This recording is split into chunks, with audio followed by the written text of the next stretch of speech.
to Be the Hero and Rescue Yourself with Kelly Fullman. I am excited for you to join me in my podcast, Be the Hero and Rescue Yourself, along with my YouTube channel. I always like to, since I am an educator and I've always been in education, adult education, I like to really kind of encompass how everybody wants to receive information. So I try to do a podcast, I try to do video on YouTube, and then I also write blogs on my LinkedIn and on my website. So don't forget to visit www.kellyfullman.com to look at my latest and greatest blogs, websites, order my book that is out, that was out August 4th, Be the Hero and Rescue Yourself, Creating the Inner Courage to Wear Your Own Dang Cape. So what am I going to talk about today? Well, we're going to talk about bodybuilding.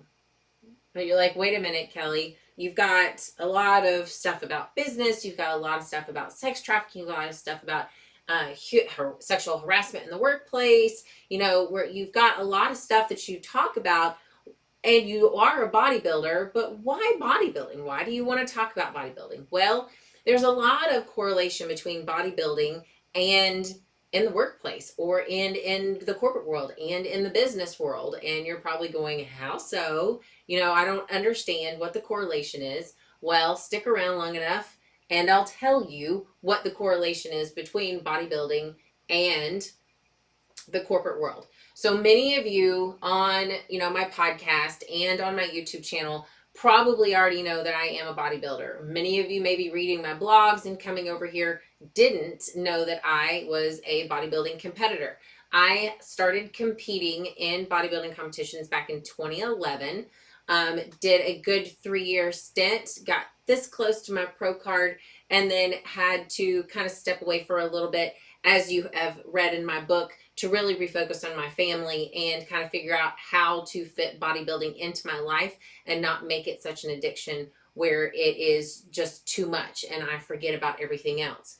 So I decided to go ahead and find a coach that was absolutely amazing and still amazing. And I still have learned so much from him, even though I'm not competing currently right now, because we're regrouping, promoting my book, and it's a lot of time and effort when you go into competing in a bodybuilding competition.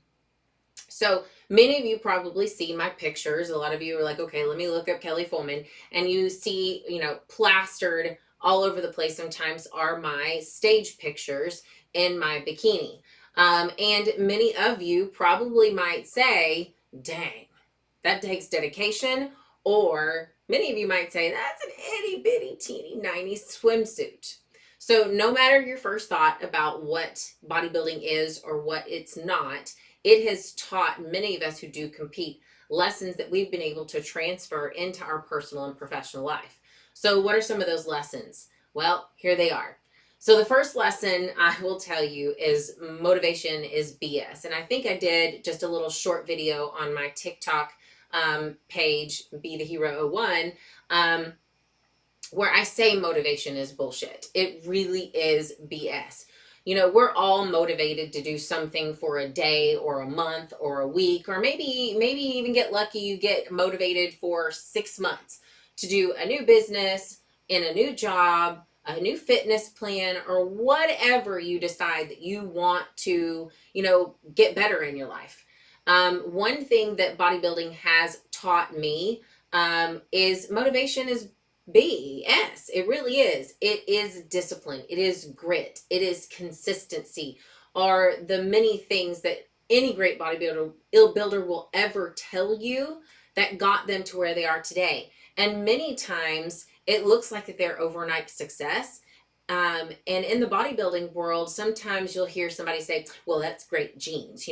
He just looks like he's been chiseled by Michelangelo and just walked on stage and just was perfect.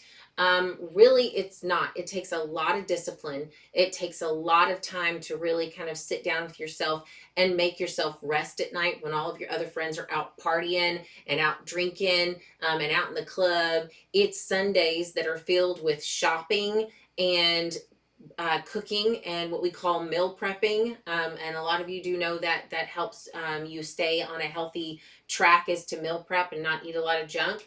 It's a lot of times where I'm hanging out with my family and they're eating at a restaurant and I'm pulling out Tupperware. If you ask anybody that I've done business before, when I'm getting ready for a show, they know at any point in time I'm going to pull out some sort of Tupperware and eat lunch with them still and enjoy conversation, enjoy a visit.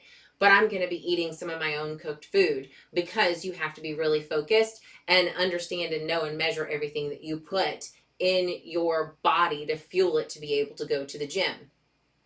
And then also hours and hours of practice to get our stage presence and our stage routine down to perfection. Because you can work as hard as you can in the gym, have the best diet, have the best genes, have the best physique, and if you don't know how to present it on stage, then you're done. So if you take that, all of that, and you put it over into the business world, motivation is bullshit. It takes discipline and grit to start anything new. Start a new business, start a new job. You're motivated on the first day of a great job, and maybe a year down the road you're like, "Ugh, I just don't want to do this anymore," or "Why did I just love this so much?" Sometimes you just have to make that extra call. Sometimes you have to just make that extra effort.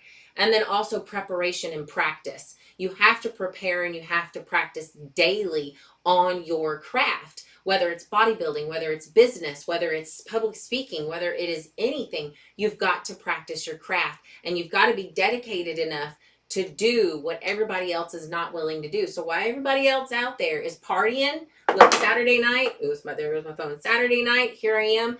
My boys are out racing, and I'm sitting in my podcast room making content and doing things that maybe I would. I mean, there's a couple of shows that are on Netflix that I would enjoy right now, right? But I'm not doing that. I'm sitting in here and I am dedicated to making sure that I get information and content out to you guys so you can make your life better and be your very own hero. So the other thing that I also learned is there's no such thing as off season.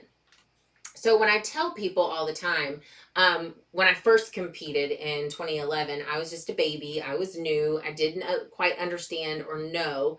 So they called it stage prep and they call it off season. And off season is the time that you are not physically getting prepared for a bodybuilding competition.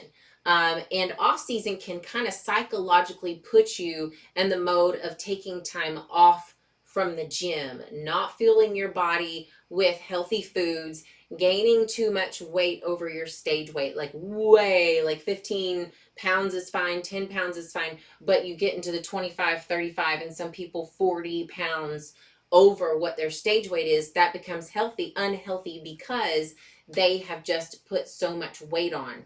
Honestly, I think that their on stage prep was not that healthy anyway, but that is for a later video and a later podcast and conversation.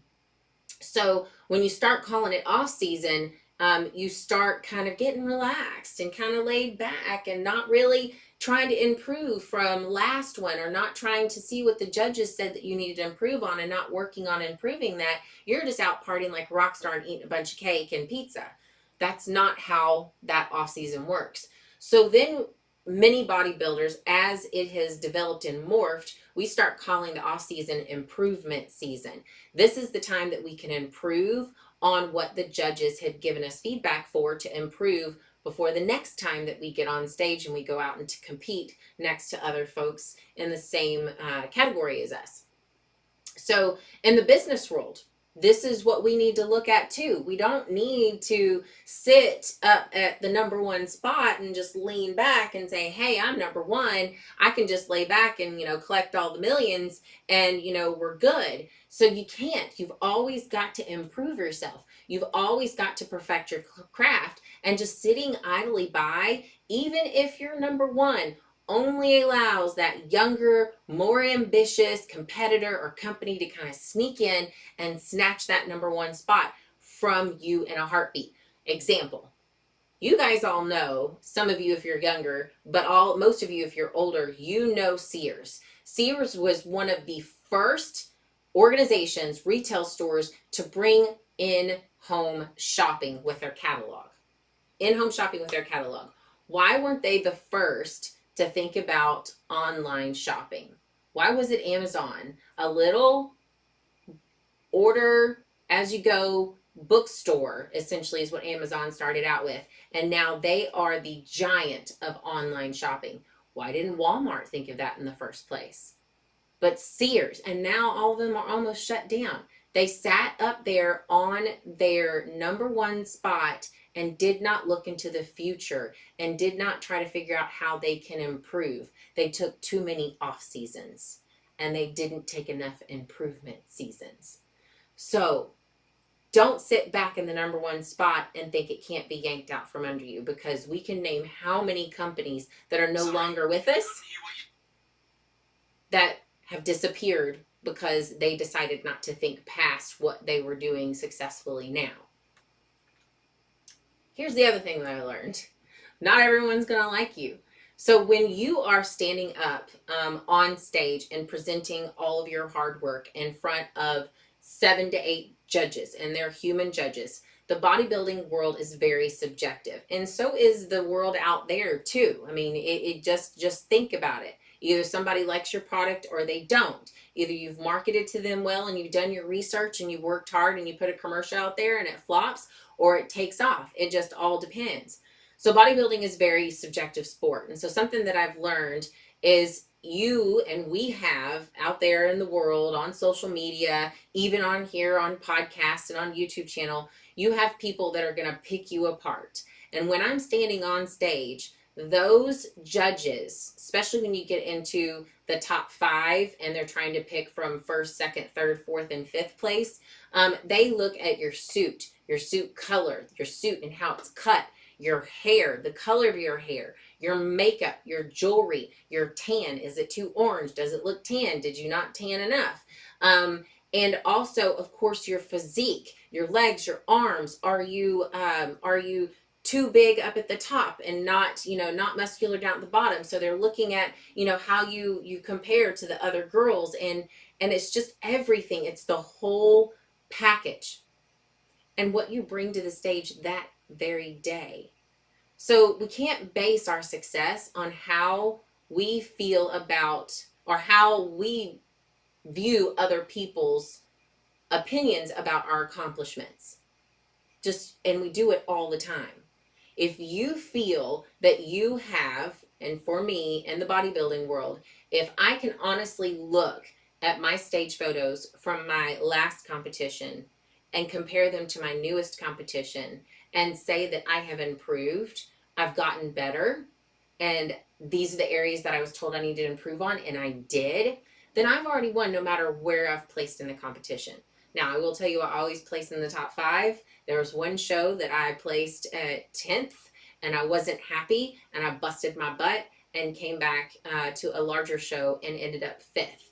So there is a lot of opportunities to understand that not everyone is going to like you, and know that not everyone is going to like your product or even like your business.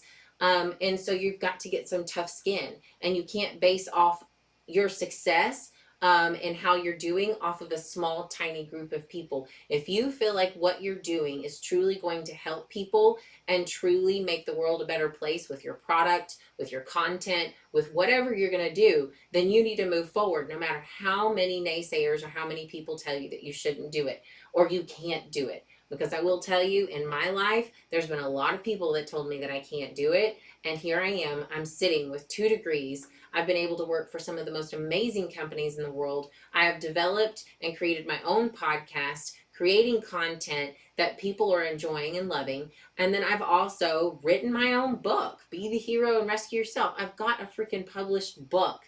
And it is absolutely amazing, because when I was younger, people told me that I wouldn't amount to anything. And here I am today, sitting with you guys, helping you guys through whatever is going on in your life, or just hopefully making you smile and giggle. So the other thing, and this is the last thing that I really learned about the bodybuilding competition, is get a coach. Get a coach. Whether it is in the business world, whether it is in the getting a mentor, or in the bodybuilding world, or you're just trying to lose weight, get a coach. Do your research about the coach. Call on their clients and ask them how they liked this coach, but get a coach. And here's an example. Many bodybuilders are personal trainers themselves, who coach other bodybuilders and other very successful bodybuilders. So most of those coaches hire a coach to help them through their own preparation to step on stage as a competitive bodybuilder. And you often ask, well, it'd be less expensive if you did your own diet. You're right. Why can't they do it themselves? Because they take care of other people and get them ready for the stage. Well, the same reason why we get mentors in business world. We can't do this alone. And we need someone to help tweak the things we don't see because we're in it every day. We don't see some of the changes or some of the things that need to be modified or changed every day. And we have someone from the outside looking in that we're paying to tell the truth and keep us healthy and keep us mentally going, right? It's the same thing in business. So these coaches can help provide all kinds of stuff for you. Coaching, help provide strategies to improve, help you understand the process of why things are happening the way they are, or why you need to change this direction or go that direction. I even had a posing coach that helped me with my posing routine. So some bodybuilders have 2 and 3 different coaches depending on their needs. So this always reminds me of when I tell people to keep your circle tight of professionals that can look at your work, look at you, and can give you honest feedback about how you can improve to get better and become more successful. Honestly, this list could really go on about all the lessons that I've learned from competing in bodybuilding and how you can take them and transition them over into the business world. And it has guided me to have my first published book, and it's not going to be my last, and work with my husband to open up our own trailer rental business. And it has been a long road. Motivation went out the door last year. It's been hard work, grit, and discipline every day to be able to do what I need to do to be able to help my husband run our trailer business. Along with he's still working. He still has a full-time job. So we're trying to manage all of this out of our home with our child that is working from school at home. It has been quite interesting during COVID, but it has been something that I have truly enjoyed and learned a lot about myself. Not saying that I haven't had moments where I've broke down and cried, but that's where you get a coach. That's where you get someone to come help you and pull you or yank you by the hair and say, look, you're doing good things. Watch, look at this. You're moving forward, because sometimes you don't feel like it. Again, that's when you need that coach to come tell you and remind you, not everybody's going to like you. Not everybody's going to love you, but you've got to keep pushing. You're on the right track. And understand that there's never, never, never an off season. It's always, always improvement season, all day, every day. And then know this, that it's going to take a little grit, a little elbow grease to be able to get where you want to go. But I promise you, you can. So today, what I want you to do is I want you to go in that closet. I want you to take and dust off your cape and put it on today and have that inner courage to rescue yourself. Y'all be sweet. Thank you so much for tuning into my podcast, Be the Hero and Rescue Yourself with Kelly Fullman. If you enjoyed listening to my podcast or watching this YouTube video, please follow or subscribe to my channel and walk with me through my journey of celebrating my very own heroes and an opportunity to learn the valuable lessons they taught me over the years, which allowed me to gain the courage to wear my very own cape and be the hero of my life.